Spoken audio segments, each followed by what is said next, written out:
वर्ष 2023 को हम कैसे शुरू करें। बहुत से लोगों ने आपको हैप्पी न्यू ईयर कहा, आपने स्वीकार किया, और कई लोगों को आपने भी हैप्पी न्यू ईयर कहा, उन्होंने भी इस साल को स्वीकार किया। आज की वीडियो में हम बात करेंगे कि आप 2023 को कैसे शुरू करते हैं। ये सबसे बड़ी बात है। जैसे एक दौड़ने वाला अपनी दौड़ को कैसे शुरू करता है और निर्धारित मंजिल को अपने माइंड में रखता है कि मैं लक्ष्य पूरा करना है और जीत को हासिल करना है, ऐसे ही आप 2023 को शुरू करें। नीचे आप मंजिल पर पहुंचेंगे और जीत आपकी होगी। इस वीडियो में हम इस साल के लिए 4 मुख्य बातें बताएंगे। इन 4 बातों को स्वीकार करके अपनी दौड़ को दौड़ें। अवश्य ये साल आपकी जीत का साल है। आप इन बातों को पूर्ण विश्वास के साथ अपना लें। आमीन। पहली बात भजन संहिता 107 उसके पहले वचन में लिखी हुई है, परमेश्वर का धन्यवाद करें क्योंकि वो भला है। God is always good, believe on this. अब आप फैसला करें, पिछले समय में जितनी भी पिता परमेश्वर ने आपके साथ भलाइयां की है, उनको याद करके धन्यवाद करते हुए इस वर्ष में आगे बढ़ें, तो परमेश्वर आपके साथ भला ही करेंगे। आमीन। पहली बात, इस साल पिता परमेश्वर का धन्यवाद करना ना भूलें, क्योंकि वो भला है और आपका पिता परमेश्वर है। यही पिता परमेश्वर आपसे चाहते हैं। दूसरी बात, इस वर्ष आप पिता परमेश्वर से समझ को प्राप्त करें। समझ कहीं मार्केट में नहीं मिलती, समझ तो परमेश्वर से ही मांगनी पड़ती है। मत्ती 15 और इसका 10 वचन, यहां प्रभु यीशु मसीह ने सब लोगों से विनती की, सुनो और समझो। समझ के लिए 2 बातें अनिवार्य हैं, बुद्धि और ज्ञान। समझ यही है, जो आपने बुद्धि और ज्ञान को हासिल किया है, उसकी आप वर्तों कैसे करते हैं, इसको ही समझ कहते हैं। इसीलिए प्रभु के भाई याकूब अपनी पत्री में लिखते हुए कहते हैं, याकूब 1:5, पर यदि तुम में से किसी को बुद्धि की कमी हो तो पर पिता परमेश्वर से मांगे, पिता परमेश्वर बुद्धि को देगा। अब हम देखते हैं, बुद्धि प्राप्त करके आप कैसे समझ की वर्तों कर सकते हैं। सबसे पहले आप पिता परमेश्वर को ही समझना शुरू करें।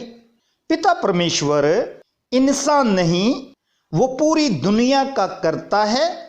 हर एक इंसान को साहस देते हैं, शक्ति देते हैं, और हर एक प्राणी को भाव, हर इंसान को पिता परमेश्वर प्रेम करते हैं।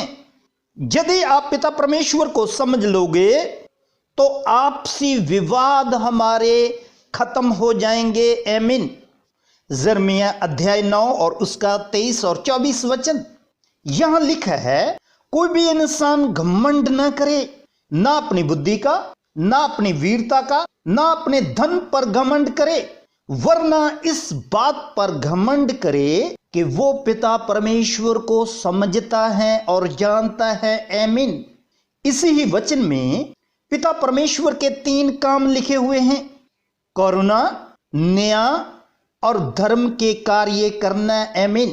अब मनुष्य के वश की बात नहीं कि परमेश्वर के कामों में वो टांग फंसाए, न्याय करना परमेश्वर का काम है, करुणा करना परमेश्वर का काम है, और धर्म को स्थापित करना भी परमेश्वर का काम है। आमीन। परमेश्वर के वचन के बिना हम परमेश्वर को नहीं समझ सकते, इसलिए हर रोज परमेश्वर के वचन का सहारा लेना चाहिए और परमेश्वर को समझते रहना चाहिए। यिर्मयाह 10:6, हे पिता परमेश्वर, तेरे समान कोई नहीं, तू महान है और तेरा नाम बड़ा है। आमीन। यही परमेश्वर की महिमा है। पिता परमेश्वर ऑलमाइटी गॉड हैं। आमीन। अब दो बात हमने देख ली। धन्यवाद करना ना भूले, समझ को प्राप्त करें, परमेश्वर के वचन का सहारा लें। तीसरी बात, सही चुन करें। व्यवस्था विवरण अध्याय 30 और इसका 15 वचन। ये वचन हमें चुन के बारे में बतलाता है।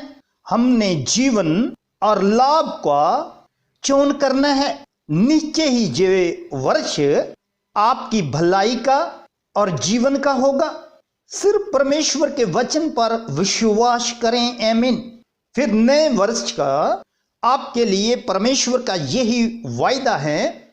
65 भजन और इसका 11 वचन, अपनी भलाई से भरे हुए वर्ष पर तूने मानो मुक्त रख दिया है और तेरे मार्गों में उत्तम उत्तम पदार्थ पाए जाते हैं। आमीन। इस वर्ष यदि आप लाभ और भलाई को चुनते हैं तो आपको उत्तम उत्तम पदार्थ परमेश्वर के मार्गों में मिलेंगे। आमीन। उत्तम पदार्थों को प्राप्त करने के लिए चौथी बात, ये बहुत अनिवार्य है। अपनी चाल को, भाव, कैरेक्टर को हमने निरंतर सही करते जाना है। यही आपको भलाई दिखाएगा। हैगे नबी की पुस्तक 1 और 5। पिता परमेश्वर यूं कहते हैं कि अपनी अपनी चाल चलन पर ध्यान करो। इसका भाव यही है, यदि आप परमेश्वर की बरकतों का और परमेश्वर की भलाइयों का आनंद लेना चाहते हैं तो परमेश्वर के सामने और सब लोगों के सामने अपनी चाल को साफ रखें। तो फिर जो आपने 2022 में बीजा हुआ है, आप इस वर्ष उसको काटने जा रहे हैं। आइए अपनी चाल को साफ रखते हुए कुछ निर्णय लें। ये डिसीजन आपको आपकी मंजिल तक पहुंचाएंगे और आप जीत को हासिल करेंगे। नंबर 1, हर रोज मुस्कुराते रहें। फैसला करना है, किसी के साथ लड़ना नहीं और ना किसी के साथ झगड़ना है और ना ही अपने आप में कुड़कुड़ाना है। झूठ बोलने का सहारा नहीं लेना। नंबर 3, किसी के ऊपर दोष नहीं लगाना। नंबर 5, हमेशा दूसरों के साथ प्यार का व्यवहार करना है, मसीही का करैक्टर दिखाना है। आमीन। यदि आप परमेश्वर के वचन पर विश्वास करते हैं तो आप अपनी मंजिल पर अवश्य पहुंचेंगे और जीत आपकी होगी। इस मैसेज को दूसरे मसीही भाई बहनों से जरूर शेयर करें और ये साल आपका मुबारक साल है और प्रभु इसमें आपको ऊंचे स्थान पर लेके जाने वाले हैं। आमीन।